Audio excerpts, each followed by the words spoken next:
Right. Again, thanks so much for joining this morning. We are so lucky to have with us Mr. Robert Pondiscio. So a brief word of introduction here before we jump into our conversation. Robert is one of those strange creatures who works in the ed reform world, but has actually seen the inside of a classroom before.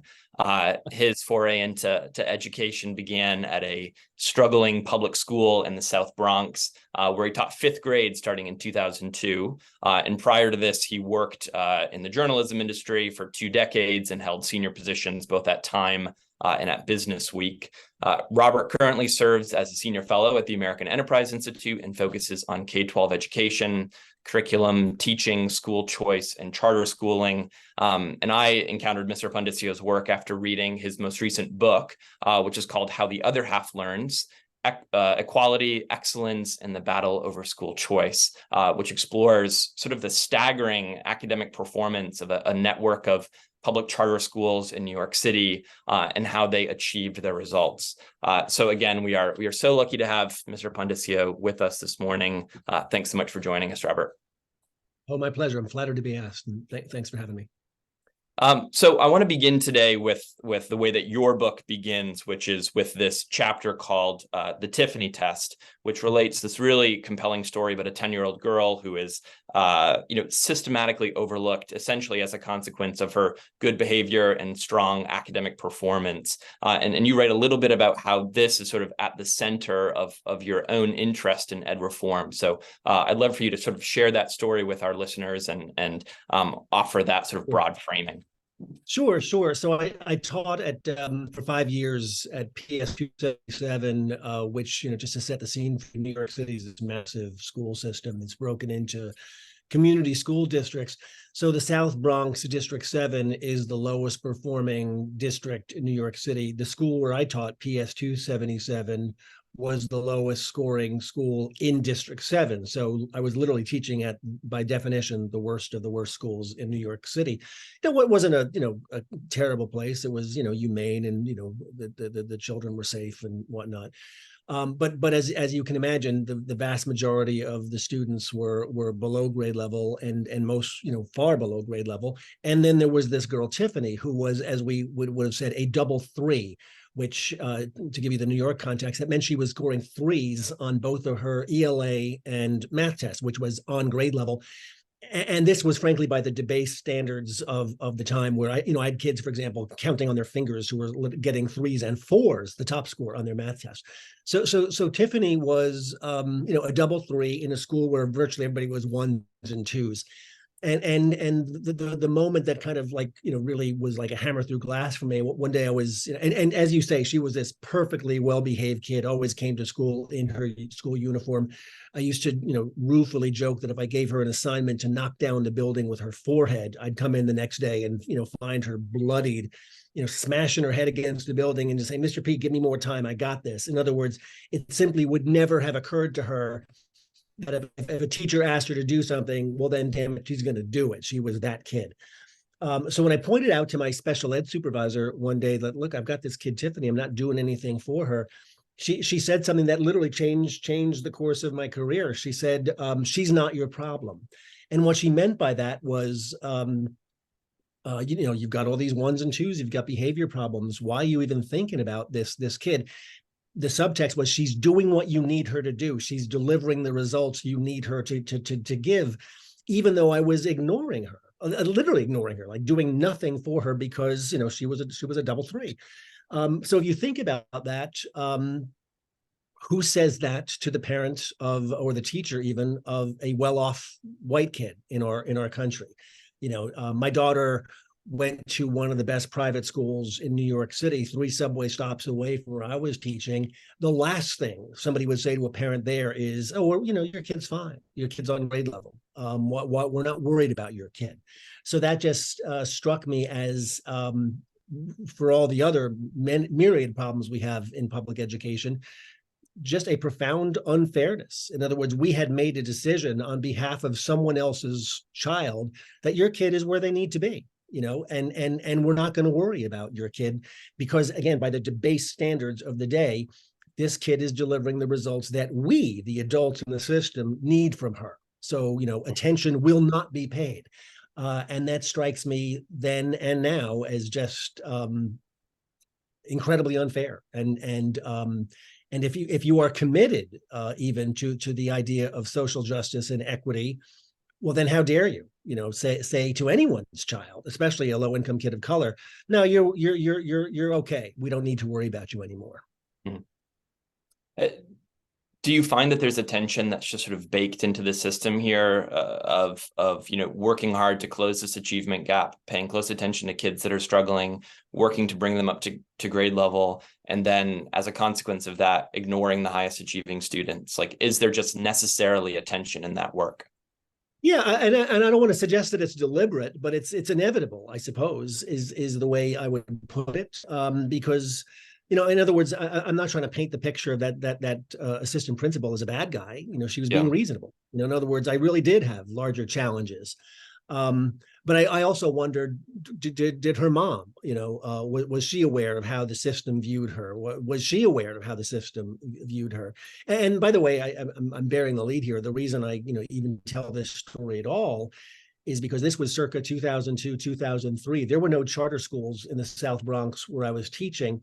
The Success Academy, the high performing charter school network about that the book is written about, didn't even exist yet. Was probably 10 years away from opening.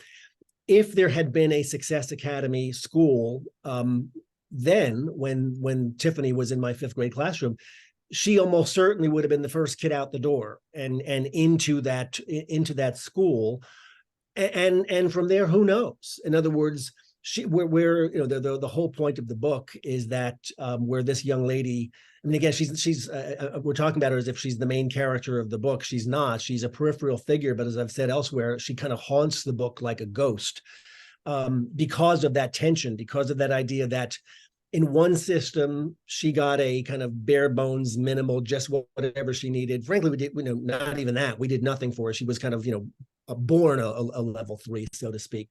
We did nothing to cultivate her talents. So in my school, she was an outlier academically and behaviorally. At Success Academy, she would have been like the Success Academy kid from Central Casting. As I've said elsewhere, what did I see at Success Academy 10 years later? Tiffany in every seat was that kid.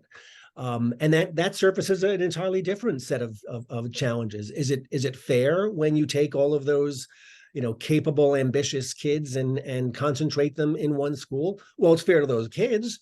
Is it fair to the kids and the families of those who are left behind? Well, maybe it's not, but nobody ever questions that. This is again why the book is called How the Other Half Learns, because the I think assailable fact is that if you are affluent and white and you decide to take your kid out of the public school system and move to Montclair, New Jersey, or wherever, or take your kid in private school, nobody ever questions your ability to do that. But when this woman, Eva Moskowitz, who started Success Academy, figures out a way for the Tiffanys of the world, low-income kids of color, whose families are and whose parents are ambitious for them, when somebody figures out a way to let them self-select into a similar environment, well, suddenly that's a crisis, and this requires, a deep, a hand-wringing over whether or not this is unfair. And yes, it probably is unfair. But the question is, to whom is it unfair? Is it unfair to the kids that get left behind, or is it unfair to the kids like Tiffany, who we essentially treat as public resources and say, no, you have to stay in this, broken system because it wouldn't be fair to the other kids if we let you leave? Mm. Yeah, let's talk about that a little bit, because I most of the folks on the call here are parents and probably have heard from friends of theirs that public charter schools are sort of robbing other public schools of resources. And I've always thought that thinking, just the sort of the underlying theory behind that, is problematic. And you sort of get at it there, that framing of students as public resources, as public dollars, as extensions of the state or something. Anyway, I'd love for you to expound on this and even to offer us a way of responding when folks make this very typical accusation of charter schools are just necessarily, again, stealing dollars from local public schools. Well, I mean, okay, I think my ed reform credentials are in pretty good order. I worked for, I've worked at charter schools. I, worked for the Thomas B. Fordham Institute, which is kind of an ed reform organization, and now AEI, American Enterprise Institute. Having said that, I suppose I'm a little bit of a bad boy in that regard, and it's because, Andrew, of what you alluded to earlier. I don't want to be that guy who waves the bloody shirt and says, "Well, unless you've been a teacher, you don't understand." But there's something to that. So this brings me to a conflict. In other words, I look, I know what the ed reform talking point is supposed to be, and I could point you to the research to validate this idea that when you take the kids out of a failing public school like the one where I taught, when those kids leave, the research, the talking point, the policy point is that, well, no, that creates a rising tide that lifts all boats, and everyone benefits. And then I cast my mind back 20 years and I think, okay, let me think about my classroom at, again, the lowest performing school in the lowest performing district in New York City. And now you're going to take away Tiffany and Jonathan Rodriguez and Denise and a few other kids who were kind of like, behaviorally and academically solid. And now you're going to tell me that's going to make my school and my job easier or better. Well, that's just nuts. That cannot possibly be true. But that is not the same thing as saying, therefore, we must not do it, right? Because again, nobody said that to me. Nobody says that to I'm guessing, the families on this call. At the end of the day, it is just we just can't do it. We cannot treat one half of Americans as free to to pursue or to make available to their children, to let them take full advantage of their talents and opportunities, and say to the other half of America, no, I'm sorry, your kid's a public resource. The system needs your child. You can't leave. So this is an unresolvable tension as far as I'm concerned. I don't think that it does necessarily make the public system better to have school choice. But morally, I cannot oppose school choice. Why? Because because an opportunity that I have, it would be hypocritical with a capital H for me to take advantage of these opportunities for my own child and deny them for yours or anybody else's child. I mean, look, at the end of the day, we're Americans, right? We can't do that.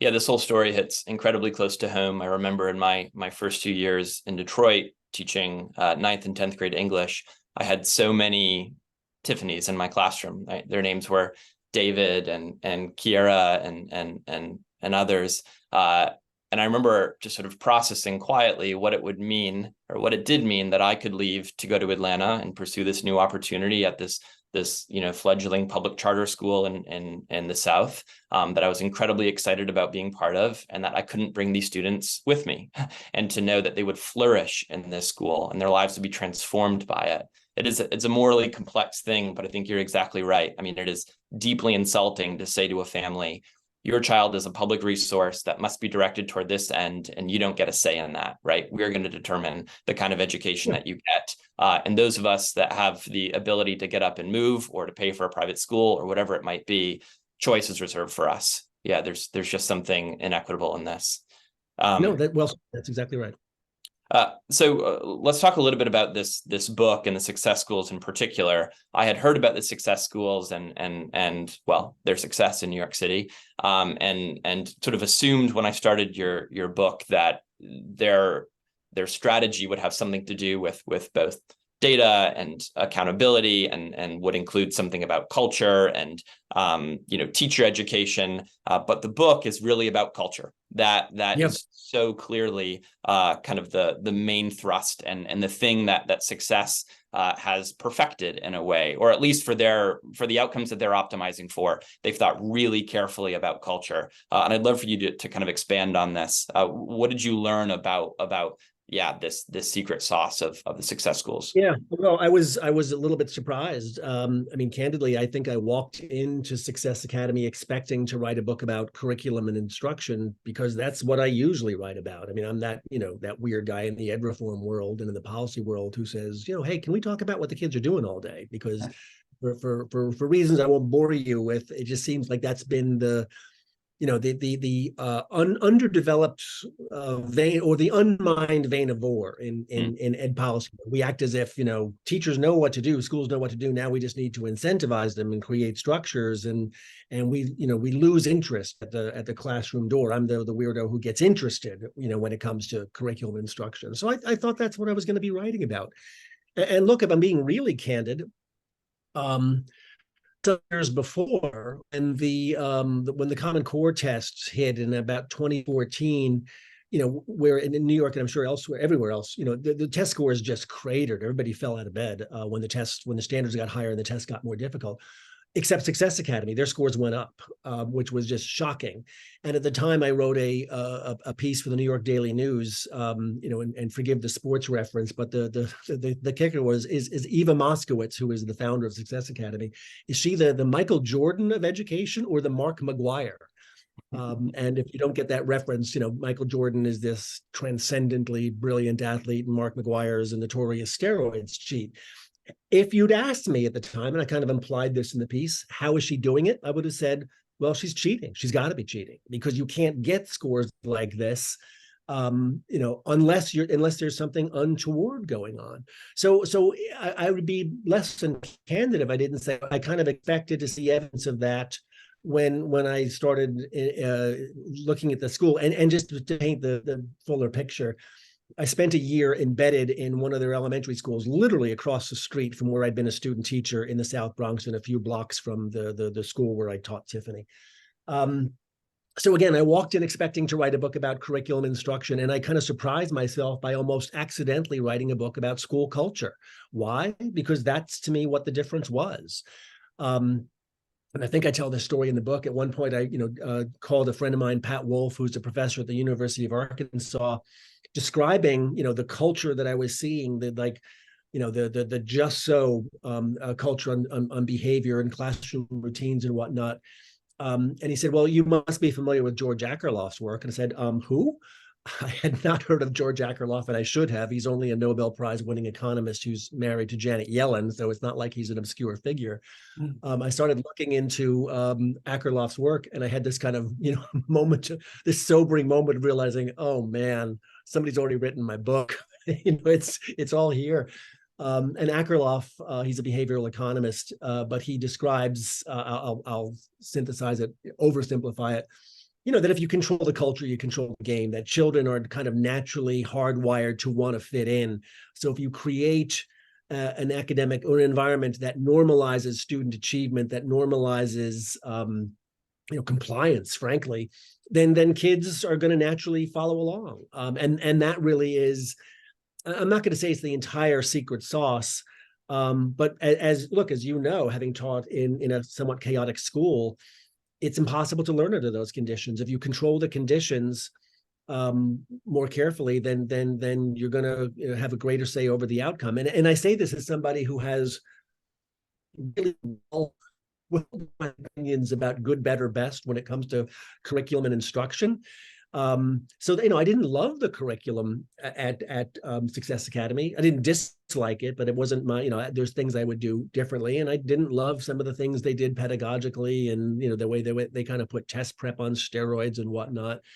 But it was a case of 1 + 1 = 3. They really nailed the culture, and in the end, I reconciled myself to being, frankly, a fan of what they were doing because of that culture, because it just normalized student achievement. Because in the least likely place on God's green earth, the South Bronx, where I'd kind of broken my pick for years and failed, they were succeeding in creating a culture where every kid did well. It normalized achievement. And I describe this in the book. Imagine being a 10-year-old in the South Bronx. Imagine being Tiffany, and suddenly, instead of going home and thinking, well, I'm good at school, but I'm I'm the weird kid. Now suddenly everybody's good at school. I'm getting 3s and 4s on my tests. All my friends are, all the adults in my life are in on it. It just, you're part of a functional school environment and a high achieving school environment. My surmise, unknown and unknowable, is that this just changes your trajectory. This puts you on a different path in life than even being a high achieving kid in a mediocre or failing school. That even that would not enable you to do. It just normalizes. It's a functional institution in a part of the world where there's no reason to expect one to exist.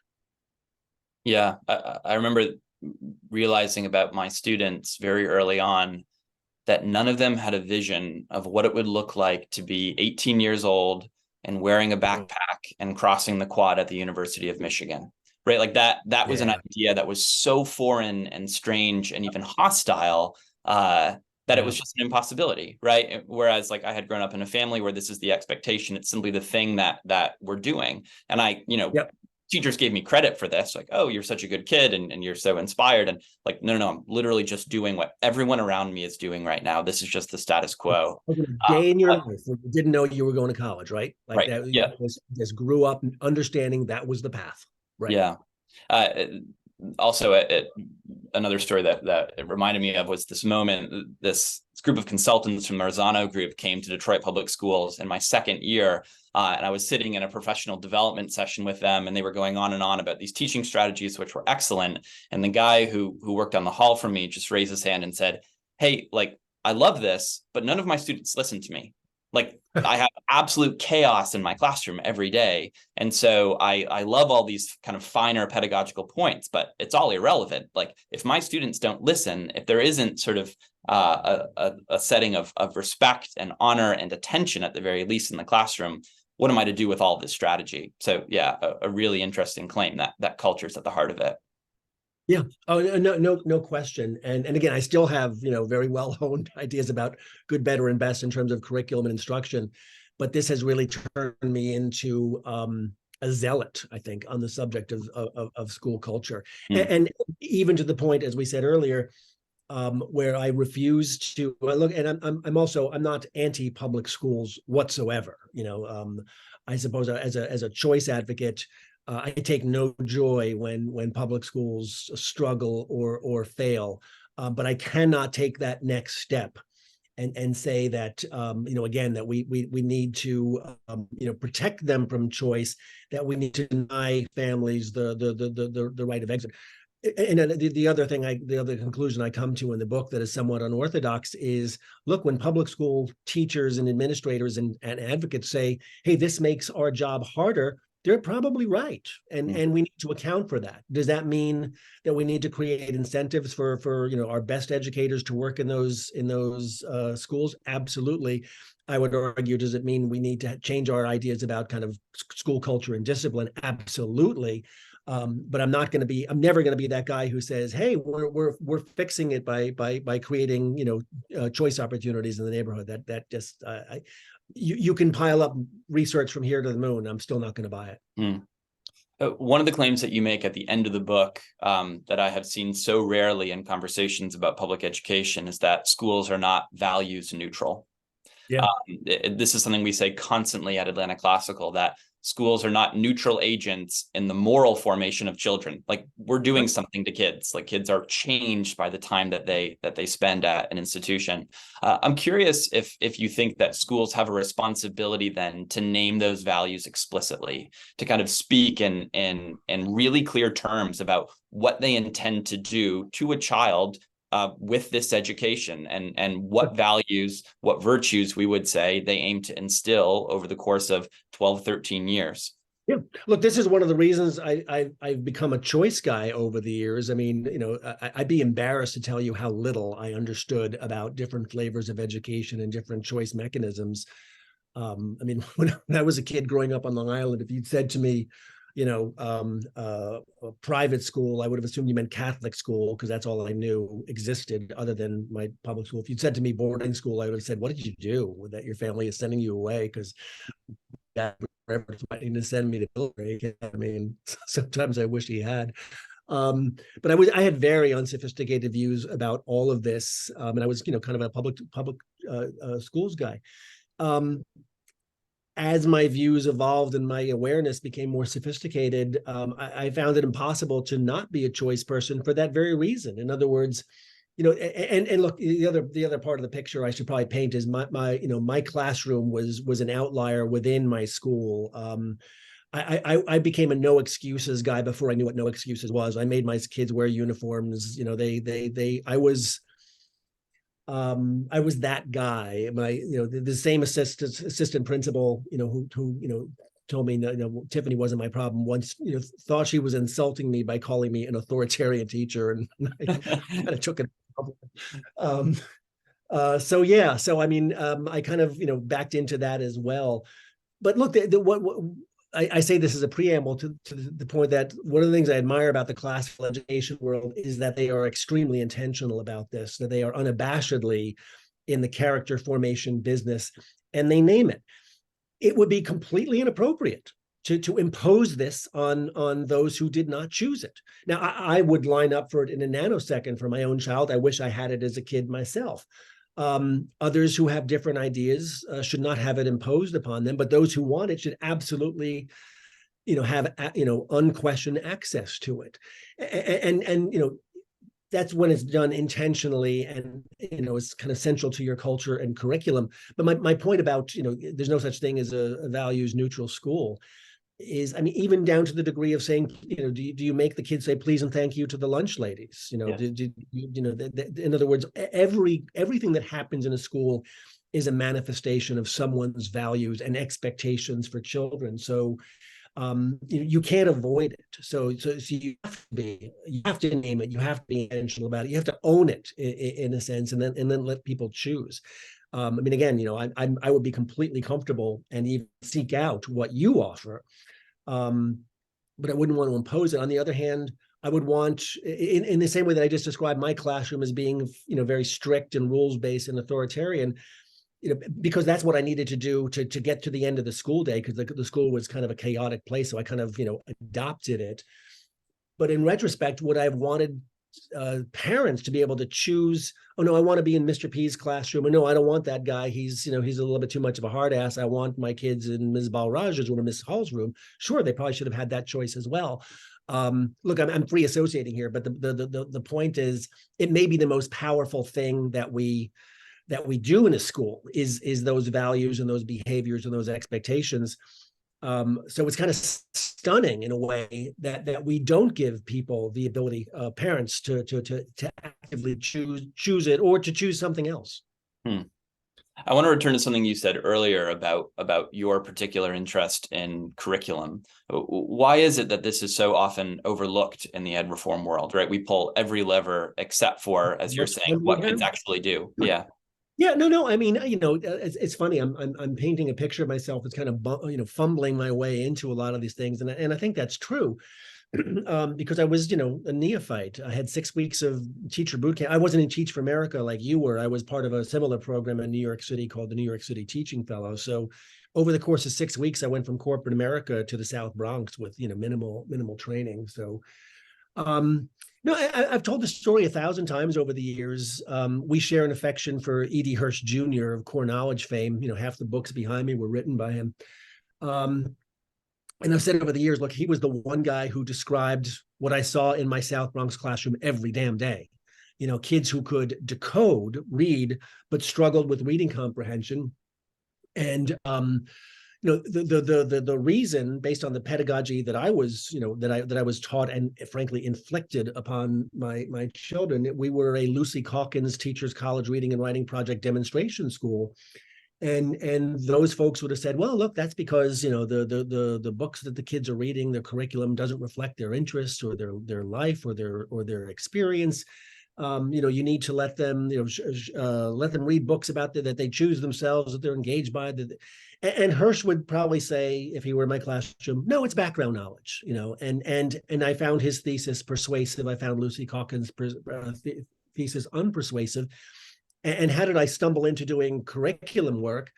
Well, because every time I would bring up Hirsch's work in my, in my degree program or my professional development, almost without fail, somebody would say, "Oh, that's that dead white guy stuff. Nobody takes that seriously."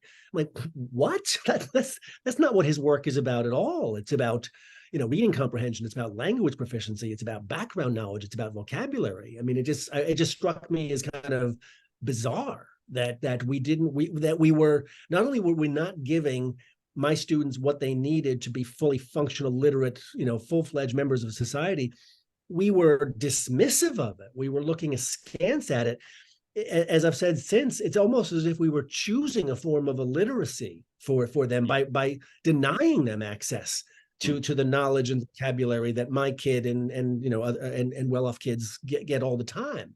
That struck me as not only inappropriate but shameful. That we would have such an unsophisticated view of this, that we would immediately default to demonstrably false notions about what this is. So that basically determined the course of my career ever since. I kind of left the classroom after 5 years, determined to be Don Hirsch's John the Baptist, so to speak, and to kind of and I as I'm now proving, I can't finish 2 sentences without invoking his name, because I just think it's incredibly powerful. I mean, my interest in education hasn't changed one iota.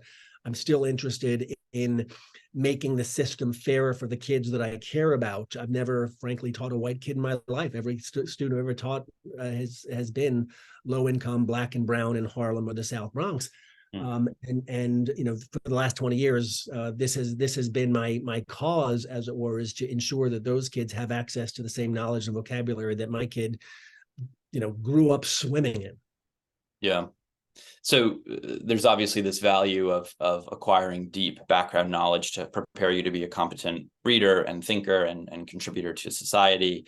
But you also have done some clear thinking around the responsibility of preparing students for citizenship, right? You're a senior advisor to Democracy Prep, which has as one of its sort of stated aims preparing students to be active citizens. I'd love to hear you comment more on this and again the role of sort of preparing kids to be members of an active citizenry. Yeah, one of my favorite books, although it's one of his more obscure books, probably by Hirsch, is called The Making of Americans. And it's hard to even squeeze a nickel in between literacy and citizenship. I mean, in other words, it's the same impulse, the same set of priors, as it were. It's worth noting, and that's what the first half of his book is about. We forget this now. If you ask parents or even kids, why do you go to school? To get a good education. Why do you get a good education? So I can get a good job. In other words, we have completely assumed the role of education as a private good, that it is there to help me advance my personal. And I'm not dismissive of that. That's critical. But that's not the founding purpose of public education. I mean, if you go back and read, guys like Benjamin Rush and Noah Webster and even, Horace Mann, they had a conception of public education as assimilation in a sense, and as preparing people for the rigors of self-government. Benjamin Rush had this wonderful phrase about education being to quote, make Republican machines, small r, in other words, men and women who were capable, and actually, frankly, men back in that day, of sustaining our republic, our experiment in self-government. We have drifted so far from that. My favorite example of this, I don't want to overstate the case by calling this like a study. It was more just kind of an exercise. Myself and a few of my colleagues at the Fordham Institute at the time, we just kind of pulled up the mission statements of the 100 largest school districts in America. Just, again, not that people like you and me ever took down the mission statement of our school when deciding what are we going to teach tomorrow, but it's interesting when responsible adults sit in a room and say, what's our job here at this school? What do they say? And it's almost invariably those private dimensions of education come up. So, mission statements talk about college and career readiness. They talk about, preparation for adult life. When they talk about citizenship, it's almost invariably in the phrase global citizenship. Yeah. And what was fascinating to me is literally not one, zero mission statements had the word America or American in it. And I don't want to be, too flag wavy here, but come on. I mean, this is an American public education system, and nobody thinks it's important to create American citizens, to prepare our children to be, to value and sustain and further our experiment in self-government. That's not even, it doesn't come up. That just shocked me. Yeah. Well, and where it does come up, we are so desperate to qualify, right? And to hedge and to kind of offer students a picture of their country, a picture of its founding that is like necessarily so fraught that students can't make any clear conclusions about what it means to belong to this place. I read another one of your articles that you published in the last year about this notion of sort of cultural consciousness, right? Or the way that the pedagogy of the oppressed has sort of infiltrated the way that we talk about sort of civics education broadly, which I found really interesting.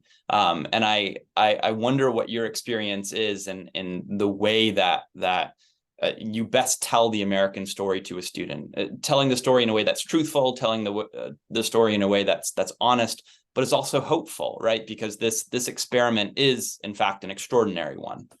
Oh yeah, and look, I've actually got a paper coming out about this, which I'm happy to come back and talk about at some point, about how there's a non-trivial chance that we are making things worse in terms of student mental health through what I kind of puckishly described as the pedagogy of the depressed, riffing on Paulo Freire's pedagogy of the oppressed.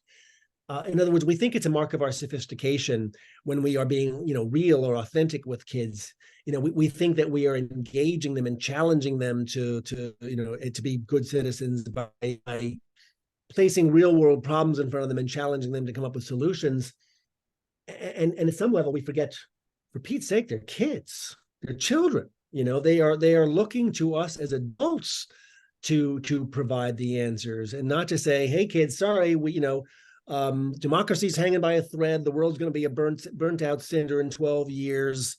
We're on the verge of fascism. Young adult literature is just one pathology after another, and fetishizing that. I mean, it's if you put yourself in the mind of a 12 or 13-year-old, at some point you got to think, good Lord, is the world really that bad and broken? And I don't want to be Pollyannish about this and suggest that we should go in the opposite extreme, and everything is present a view of the world through rose-colored glasses. But goodness, we probably have no greater obligation as grown-ups to cultivate some optimism in children, some sense of buy-in. Like what I've said before, when I put on my civic education hat. The test of a good education, I think, or the test of a good outcome, is we should be able to say to every 17-year-old on the eve of their departure from our system, ask them a simple question: are you in? And what I mean by that is, have you encountered something in the past 17 years, 13 years of your education that you're excited about? And I don't care, frankly, if it's, I describe it as the 3 E's: enlistment, employment, or enrollment. You want to go to college. You're excited to learn a trade and go into the workforce. You're excited to join the military and serve. One of the most kind of persuasive yet depressing pieces that I've read in the last year or so was written by my AEI colleague, Yuval Levin. I think it was in the Dispatch. I was just reading it again just the other day. About what he called the new face, I think, of social pathology. In other words, we are so used to thinking of pathology as an excess of passions, kids who are out of control, heedless pursuit of pleasure, sex, drugs, et cetera, criminality. And what he's keyed into is what he's calling disordered passivity, or what, colloquially, a failure to launch. Kids aren't engaged by anything. So this is how you can look at things like saying, well, the divorce rate is down. That's good news. But the marriage rate is down. Kids aren't, making that investment in other people. So depending on which end of the telescope you look in, you can say, okay, teen pregnancy is down, drug use is down, et cetera. But kids are just kind of staying on the couch. They're not engaged in life the way I'm wildly oversimplifying his point, but I think you take my meaning. That we are my gloss on this is we're just depressing the hell out of our kids, and they're staying on the sidelines, afraid to engage, and that's on us. Yeah, one of the most humiliating moments that I've experienced in the classroom was in my very first year following the summer of 2014, which is a summer of considerable social unrest. And in the training that I got for the classroom, I felt like one of my clear responsibilities was to be sort of frank and almost frightening with my depiction of the state of our country. And I remember a kid named Kishan coming up to me and saying, you're depressing me. Like, I can't take this anymore. Like, I get what you're trying to do, and I appreciate you trying to see me and the challenging nature of my circumstance. But like, I just leave your classroom sad. And I went home. I was like, what am I doing? Right? Like, why am I framing, the state of our nation in this way? And that was sort of a turning point very early in my teaching career. It's a strange thing, yeah. if I could just interject, where did we get this idea that as educators, particularly those of us in the public system, that we have no more important obligation than to frankly estrange children from their country and their community, and to do it on the taxpayer dime? I mean, that's how exactly did we get to that point where we think that this is what the citizens of this country want us to do? It's bizarre if you think about it. So we can finish here with this quotation that I found especially moving from your book, that schools are not where children go to learn civic engagement, but to experience it, to feel the effects of civic engagement in their community. I'd love for you just to elaborate on that point. I find that so insightful, that your first encounter with civic engagement is in your school. Yeah, no, I've made this point over and over about how, if you think about it, for most kids, the first relationship they have with a civic institution, absent family or church, is a school. It's the first place you go without your family. And my sense is, as that one goes, so go all the subsequent ones. I make myself unpopular at civic education conferences by pointing out that if you really want to improve, civic engagement, the way you do it is by improving education. In other words, there's all these sophisticated ideas about teaching civics and action civics and whatnot. And I'm like, if kids have a good experience in education, we can see this. The further you go in your education, the more likely you are to vote, to volunteer, all this stuff that we valorize. Well, just fix that, as opposed to focusing on civic education qua civic education. But no, I think, and I alluded to this before, the reason I left Success Academy after my year embedded at Success Academy Bronx One, that even though they were doing things that were not my preferred flavor, the reason I found myself so supportive and frankly even moved by it was exactly that reason, because here was a functional institution in a neighborhood in which that was, the rarest of rare birds, and there would be no reason, if you were a low-income Black or brown family in that neighborhood, to expect that from your school. Going back to Tiffany, where she had to hold on to her values and her belief in education, and her mom's belief in the promise of an education, in spite of everything. She had to have a tremendous amount of resolve and character in order to hold on to those values that I saw every day in my classroom, where the teacher said it, I believe it, and that settles it. Every other impulse in her life would have been pulling her in a different direction, and it would be almost inevitable, because I mean, look, I'm an elementary educator. You taught middle or high school. Every 5-year-old is that way. There's not I defy you to find me a checked out 5-year-old in even the worst schools. They all come to school and they're excited, and then the lights go out, one by one, except for the kids like Tiffany. So what happens if all of those bright-eyed, enthusiastic 5-year-olds are now in an environment that is fully functional, where their efforts are rewarded, where their behaviors are valorized and praised, where they get the and this was, even we didn't talk about testing. Success Academy puts testing on steroids, and I'm not always comfortable with that, but there's also something validating about getting that piece of paper every spring, that it's not just my teacher and my mom and dad who are saying, you go to school, you're smart. It's the state of New York saying, no, you're a 4. Okay, you have reached the highest level of achievement in that this state has to offer, and you're a 4, and your classmates are 4s, and all your friends are, and everybody's in on it. So I just think the normalizing power of that experience cannot be overstated. And again, a lot of us have never known a day where that was not normal, right? And I think we have to keep reminding ourselves of that our normal, the thing that we took for granted as kids, the behaviors and attitudes that were just the water in which we would swim as children, that is not the experience of a large, perhaps even a majority of American children right now.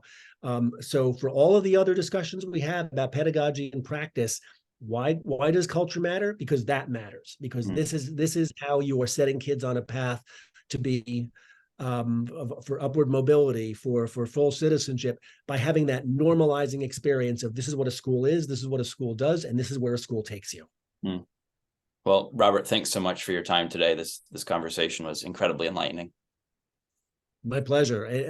Thank you for the opportunity. I feel like I just kind of dominated the airwaves here. We should have taken questions at some such. But I'm always happy to come back, and at some point I'd love to come visit the school. Yeah, we would love that. All right. Have a wonderful morning. Thank you, sir. Be well. Thanks, everybody.